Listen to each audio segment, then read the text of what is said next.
Alrighty, welcome back to the Spot Hockey Show. This is going to be a little bit different. Not going to be clips from the podcast, and it is not going to be a podcast.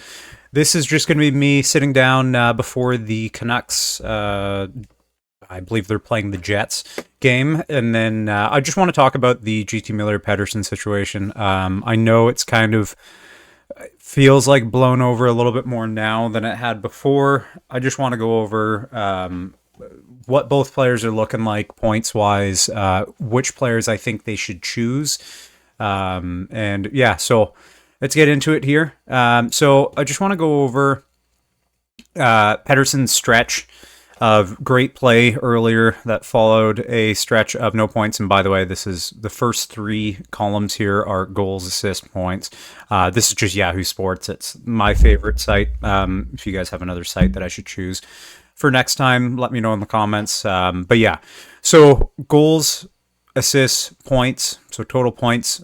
So during the stretch of November 14th up until, I guess, November 16th up until December 12th, basically, between those two periods, he looked great. And that is obviously a correlation between when Miller was out. So I know this is old news. I know a lot of people already know about this, but if you didn't, Pettersson had been playing much, much, much better without Miller in the lineup. We all know and we all hear about these possible issues that are happening in the locker room between Miller and Pettersson. That does sort of just attest to it. Pettersson had a great stretch. As soon as Miller gets back on, December the 10th here, or December the 12th, Pettersson has his first pointless game in a while, obviously December 8th there, but and then after that, following that, a stretch of pointlessness, whereas Miller being back had quite a few games with at least a point, if not 2 points, but you know, a little bit mediocre for what you expect from Miller in particular, and especially from Pettersson.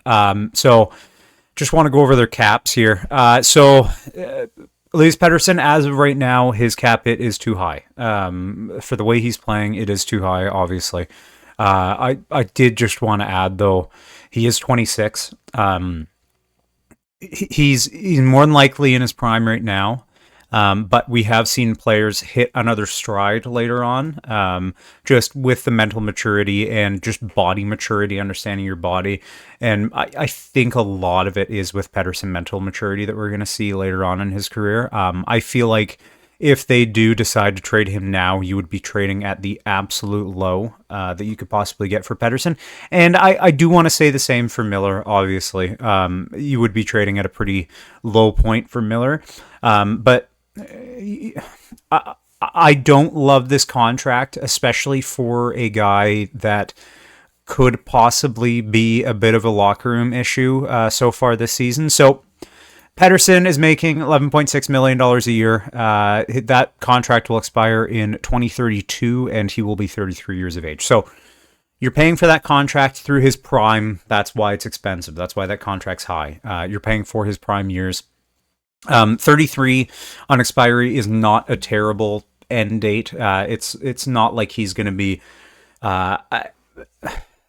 outside of producing consistently. At least I don't think so. And if he can keep up his form from 2 years ago, past this point, I think this contract will look like a good contract, especially with the cap hit going up. In 5 years, the cap could be at $100 million, let's say. This contract will look fine by then. So, and even then, when Pettersson's producing at a 100-point pace, even like a 95-point pace, because of how good he is defensively, his contract still is pretty good. So no real signing bonuses this year. So next year he's making 14.45. It's going to be tough to move him, especially with these next 2 years with his massive signing bonuses. After that point, though, and the time that I think you should look to move Pettersson if you were going to move him is 2028, 2029. So he's only, 2029, 2030, 2030, 2031. He's only going to be making $3.7 million base salary. So that's just normal salary. And then making $5 million signing bonus on top of that. So if you were going to look to move Pettersson, that would be the time that you should. And that's also the time that you'd be able to get the most out of him, being that teams aren't going to be having to give him a crazy amount of money during that period. That being said, The NHL is relatively cash rich right now. So it's probably a movable contract right now, especially this year. Next year, I don't know. That being said, though, I don't think it would be the correct decision to move away from Elias Pettersson. If we look at JT Miller's contract here, so 7-year contract signed in 2023.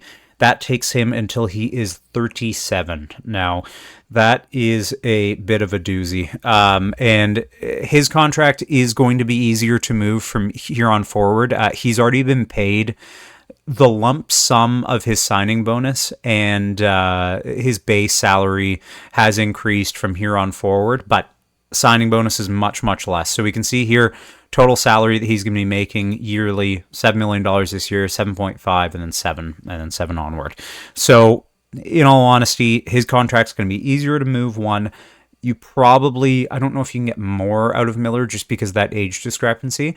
But more teams would be willing to take on that contract, especially teams that aren't as cash rich as others, because that base salary is lower. So I would say out of all of them, JT Miller, money-wise, let alone the fact that I don't know how much you guys have been watching Canucks games. I watch them pretty religiously, not as much now as I used to. I watch the Flames a decent amount. But I do watch the Canucks quite a bit. I live in BC, so it's always on.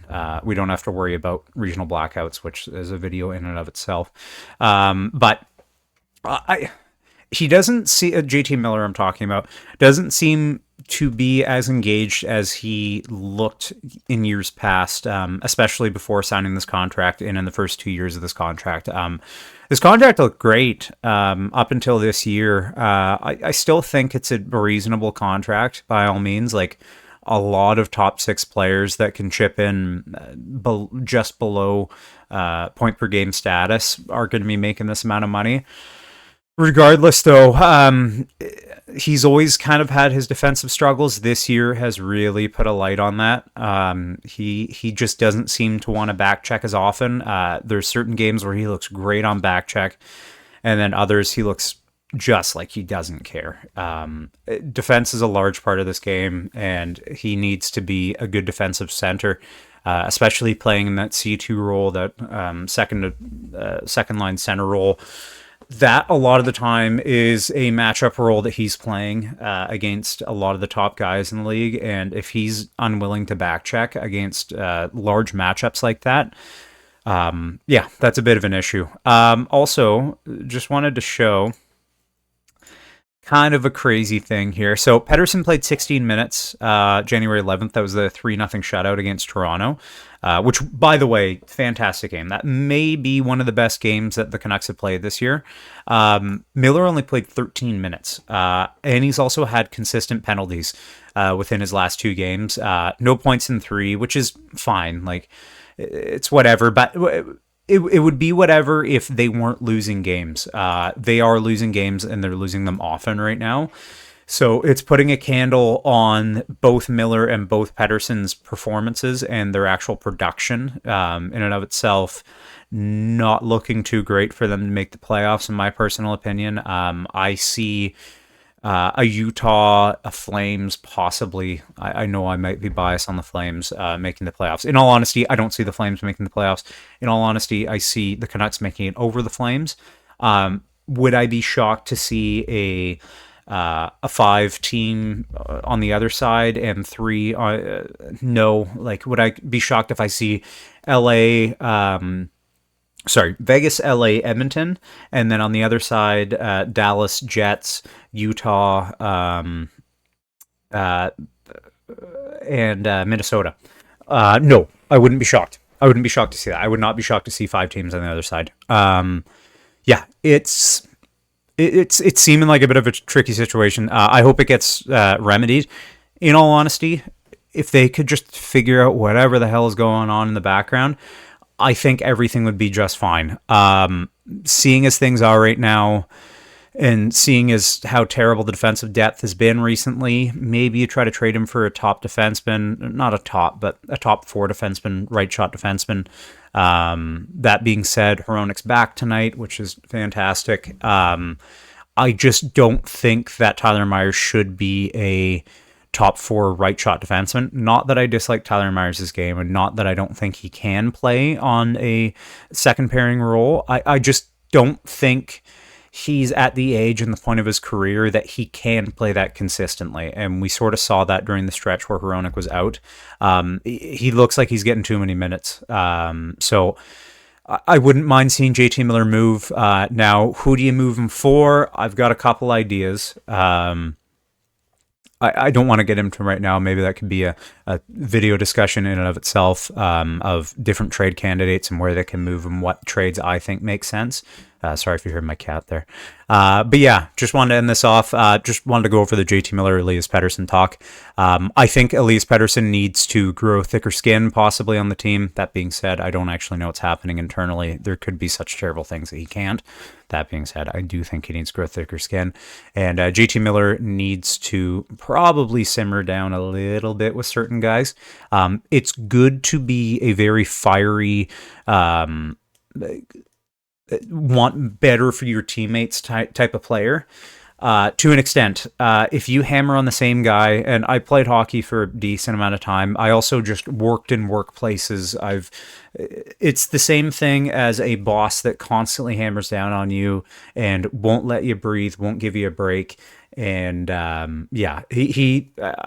maybe he'll be able to figure it out. Maybe we'll look at this at the end of the year and say, oh, it was all blown out of proportion. And I hope that's the case.